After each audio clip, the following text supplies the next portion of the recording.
In this guide, I'm going to show you how to turn on dark mode on Vinted. This is Aiden from JustBoz, and before we get into this guide, make sure to like the video and subscribe to the channel with all notifications on. It really does help with the channel, and it lets us know that you want more content like this, so we greatly appreciate it. If at any point throughout this guide you did have any questions, just ask them down in the comment section below, and we can help you out further. I'm going to be doing my best to reply to every single comment down there.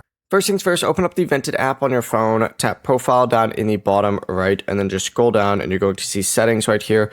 Go ahead and select settings. Now from here, you can look for an option, and this is called something different on a few different things. It's either called dark mode, it's called theme, or it's called appearance. Select it and you could change it on, off, or you could put it on your system settings. Sorry for the quick little flashbang right there. If Vinted doesn't show a separate dark mode option on your app, it may follow the phone's system appearance instead. On an iPhone, you just gotta open up the settings app and go to display and brightness and choose dark mode, and then you can reopen up Vinted. That's what I have mine currently on. And an Android, this is just in your display settings as well, and you just turn on dark theme. Now, if it still stays in light mode after doing that, make sure the app is fully updated because dark mode availability can vary by app version and region, but that is how you can turn on dark mode. Before you do leave, make sure to like the video and subscribe to the channel with all notifications on. It really does help with the channel, and it lets us know that you want more content like this. We'd greatly appreciate it. And if at any point throughout this guide you did have any questions, just ask them down in the comment section below, and we can help you out further. I'm going to be doing my best to reply to every single comment down there. Peace.